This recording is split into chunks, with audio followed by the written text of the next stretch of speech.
With this video, I'm going to use sports and training as a reference point, but I think everything we talk about applies to business, to education when you're in school, and sports as well. So keep that in mind anytime I'm talking about this.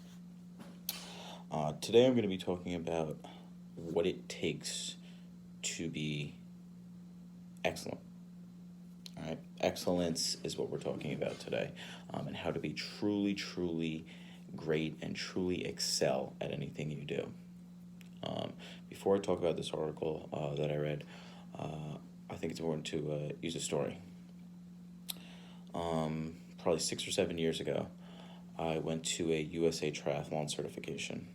So I was with some of the best triathlon coaches in the country, and it was a 2-day certification. And I remember during some downtime, I sat with one of the coaches and I asked him, I said, what can I do to be a better coach? I want to go back to school. What should I study? Should I go for physical therapy? Should I go for exercise science? Should I go for nutrition? And, what this guy said to me kind of caught me off guard, and it stuck with me ever since. He said that, if I had to start it all over again, he said he would go for sports psychology as opposed to exercise science. He thinks that the mind had a much more profound effect on racing and progress as an athlete than the actual science of the mitochondria or muscle contractions, things like that. So that kind of stuck with me, and it really applies here. So the article I read, it's by Daniel Chambliss, and it's called The Mundanity of Excellence. So what this guy did is he went with swimmers to meets for a year and a half. He coached for 3 years at the club level. So he totally immersed himself in swimming. And what he did was he interviewed, I want to say 200-300 athletes and coaches, asked them a lot of questions. He observed, took a lot of notes, and he looked at what it took to excel in swimming and to be truly great. He looked at everything from the lowest, like summer club teams, to all the way up to the Olympics and everything in between. And he argues that it is not what we normally think that will take us to the top. And what do we normally think? It's talent. All right. First, it starts with talent. Chambliss argues that talent does not exist.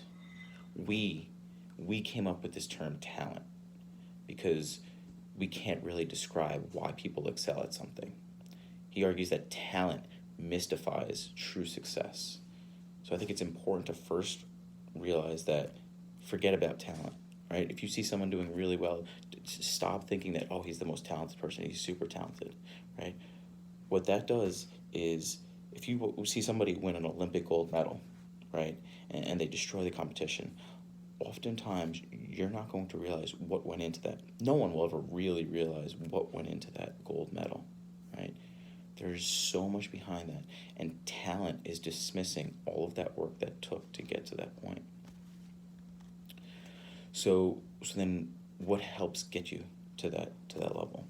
Well, he argues that the qualitative is more important than the quantitative. So by quantitative, like if we're talking about swimming like him, is basically like increasing your yardage or increasing your hours spent practice. If we're talking about distance runners, increasing your mileage.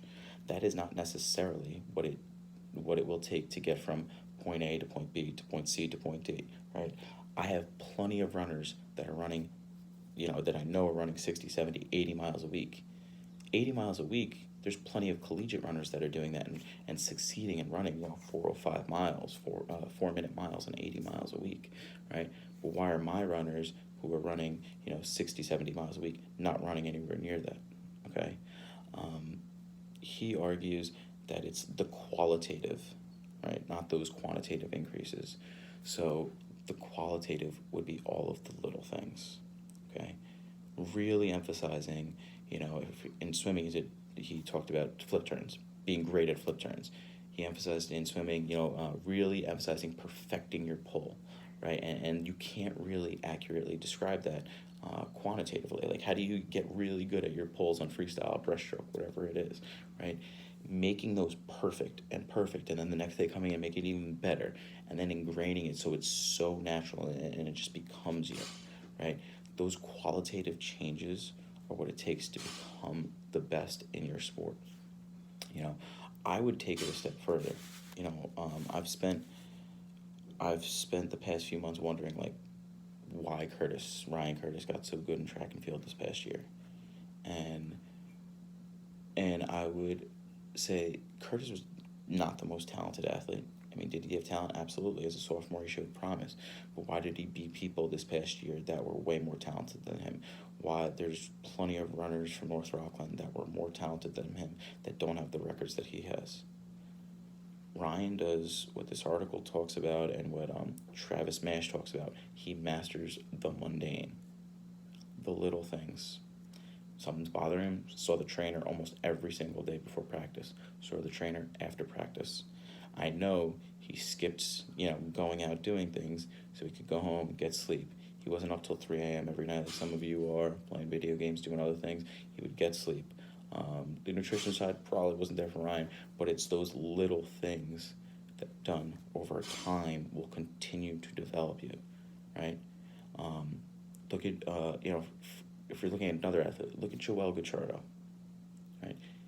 As a sophomore, he was not good. He threw 32 feet in shot put, 32 feet. And if you look at the rankings, that's nowhere near one of the top throwers in the state, okay? But as a senior, he threw 49 feet in shot put. And that probably put him somewhere in the top 15, top 20, top 25 in New York State in shot put, right? And how did he do that? All he did every single week was lift. Every single week he worked on his technique. Every single week he was very diligent in his approach to become a truly great athlete. And it's those little things that make a massive, massive difference. And it's important to understand excellence is mundane. The articles, the mundanity of excellence. Well, what is mundane? Mundane is, if you look it up, it's lacking excitement. It's dull, right? To truly get to that great level, people don't realize oftentimes there's nothing really exciting about it. It's just showing up day in, day out, hour after hour, minute after minute, putting in the little things that get you to that next level, right? Oftentimes, kids come to my gym, and I see it all the time. They think it's always like a 1 rep max, and people scream it in their face, and then I see them. What happens is they'll join for a month, maybe 2, maybe even they'll make it 3 months, and they'll just stop coming. They'll just stop showing up. And I know that they didn't realize what it took to get to whatever they wanted to get to. They didn't realize that oftentimes it might be just them and one other person in the gym. You might be lifting and then spending 4 minutes in your phone between sets, and it's, for the most part, pretty boring, right? Everything isn't as glamorous as you expect it to be to get to that great, great level. But what you have to do is you have to do all those boring things consistently, day in, day out, to get to the next level. And then, I kind of just wanted to leave you guys with a quote.